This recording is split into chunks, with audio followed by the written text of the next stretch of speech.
ലോക്സഭാ നിയമസഭാ തെരഞ്ഞെടുപ്പ് തരംഗം ഒരിക്കലും പൂരക സ്വഭാവമുള്ളതല്ല. കേരളത്തിൽ 2019 ലോക്സഭാ തെരഞ്ഞെടുപ്പിൽ UDF തരംഗം അലയടിച്ചിരുന്നു. 19 സീറ്റുകൾ നേടിയാണ് അന്ന് UDF വിജയഗാഥ തെളിച്ചത്. എന്നാൽ 2021 നിയമസഭാ തെരഞ്ഞെടുപ്പിൽ ഇടതുമുന്നണി അധികാരത്തിലേറുകയും ചെയ്തു. 2024 ലോക്സഭാ തെരഞ്ഞെടുപ്പ് പരിശോധിക്കുമ്പോൾ 18 സീറ്റുകളിൽ UDF വിജയം നേടിയിട്ടുണ്ട്. ഇത്തവണത്തെ ലോക്സഭാ തെരഞ്ഞെടുപ്പിൽ കോൺഗ്രസിന് അനുകൂലമായി വർത്തിച്ച ഒരു ഘടകം ഭരണവിരുദ്ധ വികാരമാണ്.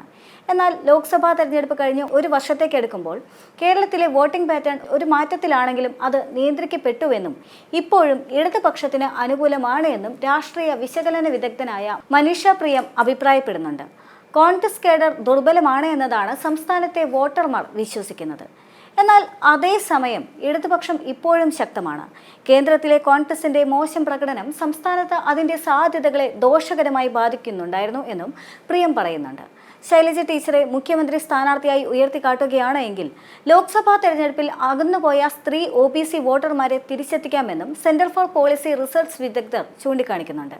എന്നാൽ സംസ്ഥാനത്ത് BJPയുടെ സാധ്യത തള്ളിക്കളയാനാവില്ല എന്ന് സെഫോളജിസ്റ്റും സി വോട്ടേഴ്സിന്റെ സ്ഥാപക ഡയറക്ടറുമായ യശ്വന്ത് ദേശ്മുഖും അഭിപ്രായപ്പെടുന്നുണ്ട്. 15 വർഷങ്ങൾക്ക് മുൻപ് ത്രിപുരയിലെ BJPയെക്കുറിച്ചോ പശ്ചിമ ബംഗാളിലെ BJPയെക്കുറിച്ചോ നമ്മൾ ഇതേ കാര്യം ചർച്ച ചെയ്തിരുന്നു. ഇടതുപക്ഷ വോട്ടുകൾ BJPയിലേക്ക് മാറുന്നുവോ എന്നതാണ് ചോദ്യമെന്നും അദ്ദേഹം ചൂണ്ടിക്കാണിക്കുന്നുണ്ട്.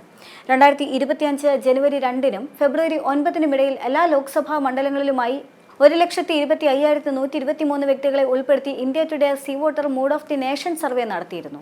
കേരളത്തിൽ ഇന്ന് ലോക്സഭാ തെരഞ്ഞെടുപ്പ് നടന്നു കഴിഞ്ഞാലും UDF തങ്ങളുടെ ആധിപത്യം നിലനിർത്തുമെന്നും India Today C voter mood of the nation അഭിപ്രായ സർവേ റിപ്പോർട്ട് വന്നിരുന്നു. 2024 തെരഞ്ഞെടുപ്പിലെ അതേ സീറ്റ് നില തന്നെയാണ് കേരളത്തിൽ അഭിപ്രായ സർവേ പ്രവചിച്ചത്. സംസ്ഥാനത്തെ ആകെയുള്ള 20 സീറ്റിൽ 18 സീറ്റിലും UDF തന്നെ ആയിരിക്കും വിജയിക്കുക. ബാക്കിയുള്ള ഓരോ സീറ്റിലും LDFും NDAയും വിജയിക്കുമെന്നും സർവേ പറയുന്നുണ്ട്. അതേസമയം BJPയുടെ വോട്ട് വിഹിതത്തിൽ വലിയ വർധനവാണ് സർവേ പ്രവചിക്കുന്നത്. പരമ്പരാഗതമായി ദ്വികക്ഷി രാഷ്ട്രീയം നിലനിൽക്കുന്ന കേരളത്തിൽ മൂന്നാം ബദലായി BJP ഉയർന്നു വരികയാണ് എന്നതാണ് അഭിപ്രായ സർവേയുടെ വിലയിരുത്തൽ.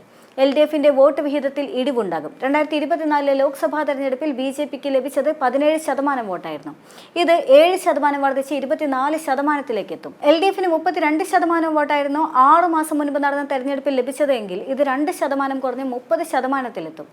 UDFിന് ലഭിച്ച 43% വോട്ട് 1% കുറഞ്ഞ് 42%ത്തിലും എത്തും. അതേസമയം ലോക്സഭയിലെ കണക്ക് അടുത്ത വർഷം നടക്കാനിരിക്കുന്ന നിയമസഭാ തെരഞ്ഞെടുപ്പിൽ പ്രതിഫലിക്കില്ല എന്നാണ് സർവേയുടെ വിശകലനം ചെയ്ത രാഷ്ട്രീയ വിദഗ്ധരുടെ നിരീക്ഷണം. നിയമസഭാ തെരഞ്ഞെടുപ്പിൽ ഇടതുപക്ഷത്തിന് കാര്യമായ കോട്ടം സംഭവിക്കില്ല എന്ന് തന്നെയാണ് പലരും ചൂണ്ടിക്കാണിക്കുന്നത്. 2026 നിയമസഭാ തെരഞ്ഞെടുപ്പിൽ ആര് വിജയിക്കുമെന്ന് ആർക്കും ഊഹിക്കാവുന്നതേ ഉള്ളൂവെന്ന് സെന്റർ ഫോർ പോളിസി റിസർച്ചിലെ രാഹുൽ വർമ്മ അഭിപ്രായപ്പെടുന്നുണ്ട്. കഴിഞ്ഞ നിയമസഭാ തെരഞ്ഞെടുപ്പുകളിൽ ഇടതുപക്ഷം തങ്ങളുടെ സ്ഥാനം നിലനിർത്തിയപ്പോൾ ലോക്സഭയിൽ കോൺഗ്രസ് പാർട്ടി താരതമ്യേന മികച്ച പ്രകടനം കാഴ്ചവെച്ച ചുരുക്കം ചില സംസ്ഥാനങ്ങളിൽ ഒന്നാണ് കേരളമെന്നും അദ്ദേഹം ചൂണ്ടിക്കാണിക്കുന്നുണ്ട്. ഇടതുപക്ഷത്തെ ഒരു ദേശീയ ഘടകമായി ജനങ്ങൾ കാണാത്തതുകൊണ്ടാണ് ഈ വിഭജനം സംഭവിക്കാത്തതെന്നും അദ്ദേഹം പറയുന്നുണ്ട്. നിയമസഭാ തെരഞ്ഞെടുപ്പിനുള്ള പ്രവചനമല്ല ഈ കണക്കുകളെന്നും അദ്ദേഹം വ്യക്തമാക്കുന്നുണ്ട്.